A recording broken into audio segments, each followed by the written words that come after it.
Hi guys, welcome back to our channel, Mavi TV.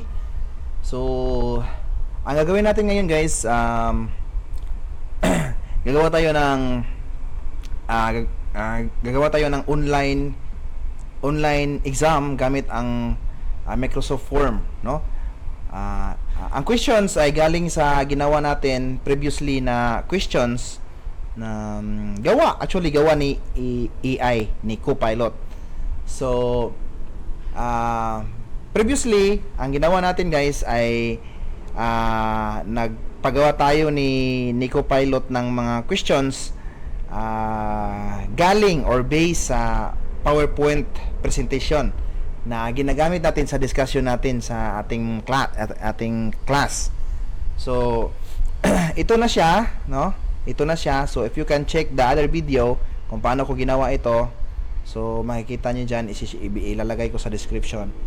So, ito na siya, bale, ang mga questions na gawa ni AI. So, ngayon, itong mga questions na ito, i-convert natin, gawin nating online exam gamit ang Microsoft Form. So, first, punta tayo open natin si Microsoft Form. So, ito pala yung guys, ang PowerPoint natin na gi-convert natin sa PDF na kung saan dito nag-base si AI sa mga questions. So, create new tab ako guys. Then, open natin yung forms ni Microsoft. So, ayan. So, close muna natin to. So dito guys, dapat naka-login kayo sa Microsoft account niyo. So ito parang hindi ako naka-login dito guys, kasi parang nahirapan pa siya. Yan, hindi pa siya. So sign in natin. Ang gagamitin ko guys ay yung account nibigay ni Microsoft kasi medyo malaki-laki 'yon, no? Malaki-laki ng storage at yung effects, yung mga features ba. So ito siya guys, makita niyo ito yung form natin, di ba? Ayan. So makikita niyo diyan may maraming exams na ako na ginagawa kasi pag nagpa-exam kami guys or ako sa computer laboratory ko na ginagawa kasi ngayon ay may may mga almost 30 plus na workstations na pwede namin gagamitin at saka kung kulang ay kung kaya lang i-cater ng mga workstations natin. So, ito na siya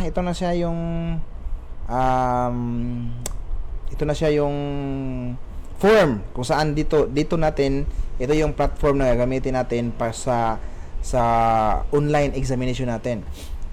Ilagay ko muna yung mga steps guys, no? Steps kung paano natin ito gagawin. So, first, ito, syempre, open natin yung, i-ready natin yung,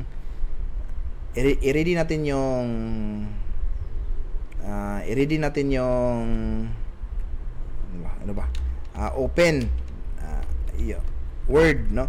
Word kung saan nandun yung exams natin, your questions. Open Word, no, containing the questions. Then next, yan, pwede na yan, open Word containing then next natin, open natin yung Microsoft Form, Microsoft Form, yan. Then i-import natin lang guys. So simple lang, no? Import natin yung questions, no? Import questions. Then for ito na siya, pinaka last finishing touches. Ayan. Finishing touches. Ibig sabihin pag finishing touches may mga settings na yun ang gagawin doon. Okay, so let's go. So ito na siya. Ito yung natin, ito yung mga questions natin. So, isi-save muna natin to guys, no? Save.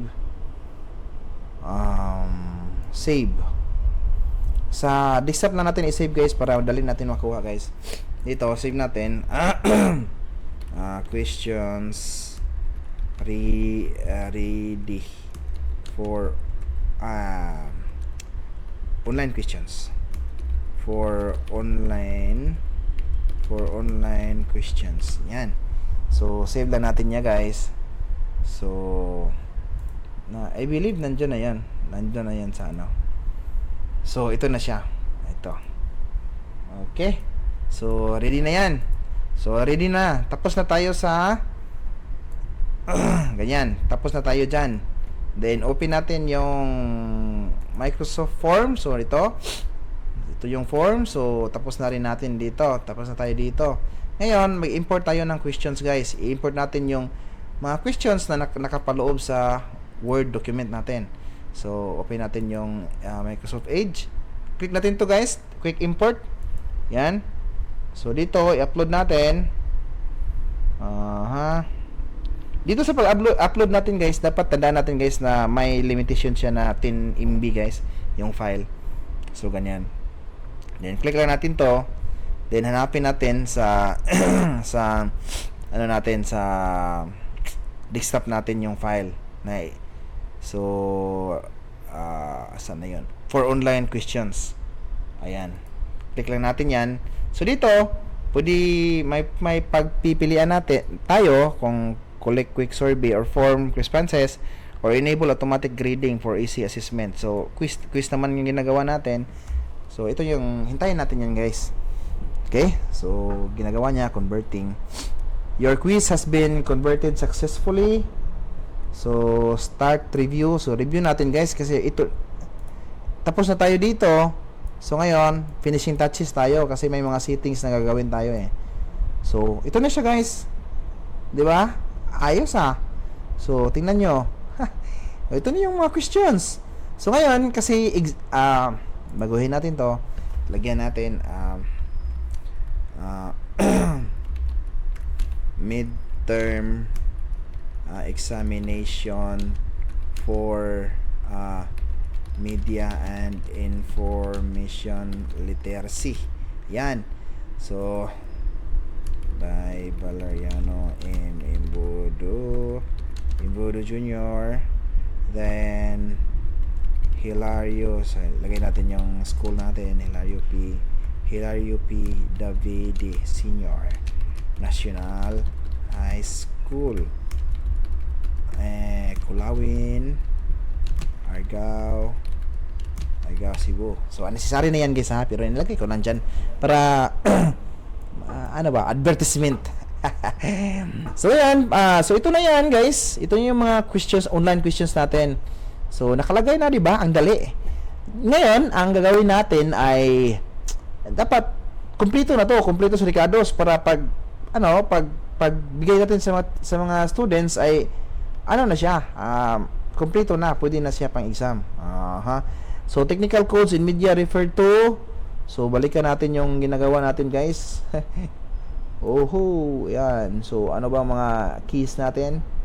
Anong mga C. Answer key. C. C. Yan. C. Ay. Yan, ito. Letter C yung answer, guys. Ang correct answer. Then, lagyan natin ng points. For example, 2 points each. Itong pangalawa, symbolic. C rin. C rin yung answer. 2. Sorry guys, hindi ka taga Cebu pag wala kang ubo ngayon guys. So, in the context of media, conventions are, so number 3, C pa rin. So, C. Yan. 2 points. Again. Ngayon, number 4, C pa rin. Yan. So, parang gusto talaga ni ni Microsoft Form yung yung AI yung C ha.